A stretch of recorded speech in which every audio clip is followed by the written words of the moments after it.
Stop. Guys, DanTheWolfman, theCombatSystem.com, Catch-Jitsu.com. Gonna explain to you a bit how to use the Shawn Williams or Nino leg hook guard for MMA, and what awesome various submissions are available from there. There's always different advanced guards. You can always pass on the weak leg, or you can pinwheel pass over. Let's not really get into that too much right now. I'm just going to explain to you options that are available.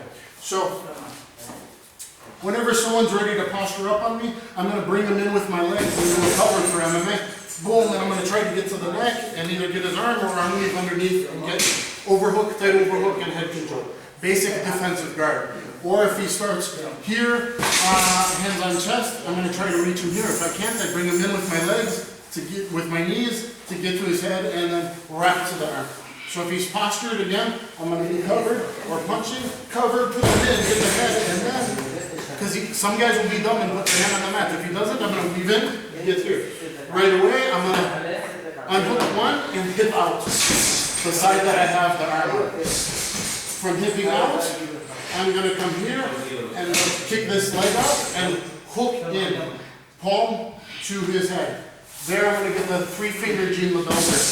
And now from here, I'm going to keep tight, put my foot in the head if I can, bring me some pressure, look at this. And I'm going to control him with this arm.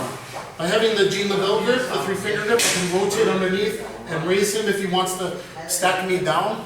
So I can help keep control and move him. Now for MMA, he can't really hit me. Try and hit me with here. He can't really reach me unless he's really super tall. I can always extend, okay, and he can't really punch me. I have this arm tight, and this arm can't hit me. Try to punch me? Boom. And I can even better start using my knee in there to block with my knee and my shin. Here I can keep him away, so he can't stack into me. He can't really pressure in because I have a good frame on his neck. I can give him little bump, bump, bump, bump, bump elbows. I could bam. Bam, there, okay? So Shawn Williams pinching, the leg hook guard pinching here. The foot, my right foot's on his hip, or you can kick his knee out sometimes. From here, if I can get the clamp. If I can get this left arm clamp deep in on his collarbone, the clamp, then from there, pressure in, whack. If he's pressuring in, whack. Uppercut elbows with forearm pressure, like down elbows from side mount. Or I'm going to do full elbows using my core. Try to get that cool and knock it. Okay? Here, he left the hand there under that. Awesome. I'm going to grab that hand and put shin pressure. Now from this position, or just this position, I have options for submissions. I have the near side submissions and the far side submissions. The far side submissions are TP, triangle choke, and if you're really long leg, reverse triangle choke. The near side submissions are number 1 is omoplata. Number 2, there's also arm weave, reverse double wrist lock, reverse kimura, or judo short arm bar. Sometimes, or even he may pass it himself, that arm under. I'm going to push the head and go here. Control the elbow. From there, now I might even get it just with double elbow control. I might roll his elbow. So if I really yank, if I get that middle finger in, I can really just control him without typical grips. And I can get a lock right there. Because I'm hooking into his elbow grip. So right there, I'm going to control here, but hook that middle finger in, the power finger, and I just rolled him for a submission. From here, if it's a good bend, if I got a 90-degree bend in the elbow, I can then do an arm weave submission. Hook underneath, lock here, and you see I finished many guys just with my elbow. I don't need a fancy figure 4 grip. I can finish, because I know where to put my bicep and my shoulder to keep it trapped, I can rotate them over this way. If I'm doing this crank and he acts like he's going to shoulder roll, put your weight up, I'm going to go heavy on his back. So instead of don't be too tight here, because the guy can shoulder roll up, be heavy on his back to stop his forward roll.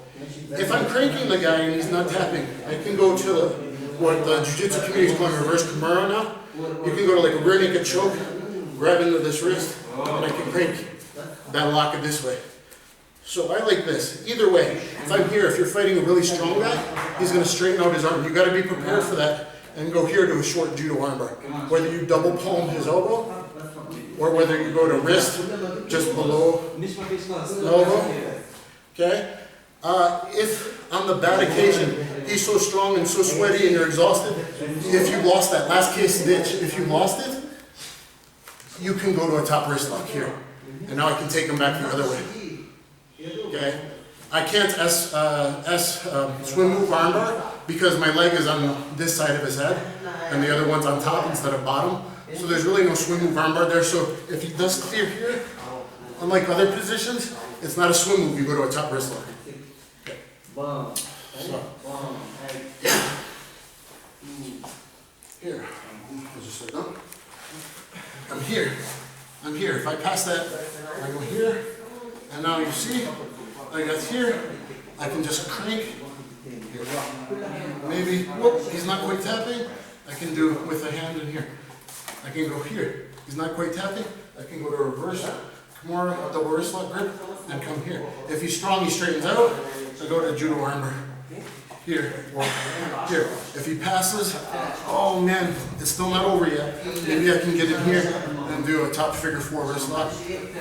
A top wrist lock, Woody Garami. Okay? And even if he passed out to here, guys, maybe I can still grab that glove a second and peel his elbow back like this direction. For an armbar, straight arm kind of armbar, or put your elbow to the mat. Here, if he's posturing this way, look here. Now I got elbow break at this direction. Okay, so those are the near side submissions. If you're lankier, if you're a longer leg guy, you may higher percent. I'm high percentage with omoplata. A lot of guys are. For most people, a triangle is a higher percentage submission. If we're in here, so we're in here.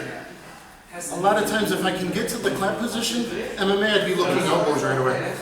But if I can get here and clear my leg, either stuff it, or if you're flexible enough to kick the leg through, right away to TP.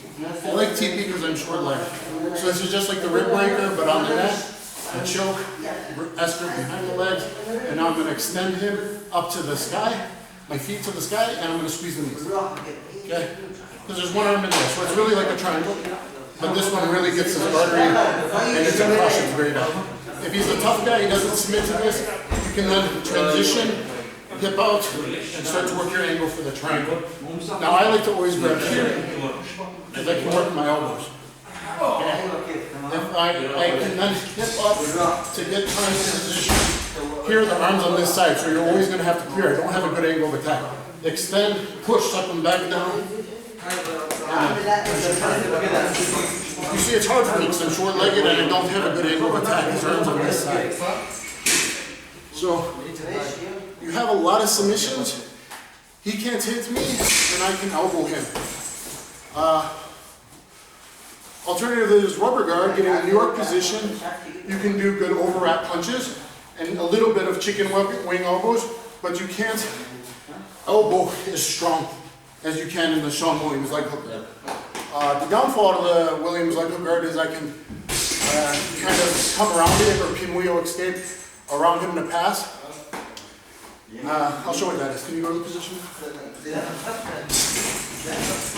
If he puts me in the leg hook guard, especially if the guy's starting to clear here to get the triangle, I'll grab the toes and I'll hook inside my own leg here for safety. My right arm, like I'm blocking it more. My right arm here for safety. And I'm going to come around, spin around, and come to the near side cradle. Put my weight on the guy, and then work from there where I want to chin grip. Or Gracie's side choke, I can get gravity side choke in. Here. We'll just use gravity right there. Submit it. So you gotta watch out for that pass line. Now he's gonna do the pass on me and I'm gonna show the counter. Because it leads to another submission. That's it.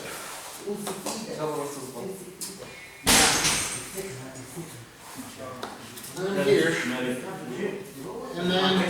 and this is also the same thing. If I go for these, whether it's pinwheel escape to this, or I clear it and it's pinwheel or shoulder roll escape to this. So it's either pinwheel escape to shoulder roll escape to this position, or pinwheel escape to the leg hook position. I'm going to counter by the same way. As he comes around, I'm going to know he's going to shoulder roll, I'll help him. I'll let him time it. Boom. Go. Boom. When I come up, Right away, cover the hip with the head, and same thing. Baby arm submission. So guys, it's a lot of stuff. You can always go back and rewatch the video. Please like it, please subscribe to my YouTube page. I hope you enjoyed it. We have a lot of videos going live from this position, practicing how not to get grounded and pounded from the leg hook position. And it's something you could really use in MMA. You just gotta watch the pass. But if you always know the counter, if you feel that pressure to belly down and go to the sweep to the baby arm, it's not so bad. And a lot of guys won't know how to do that pass anyway. So I hope you enjoyed it. Thanks.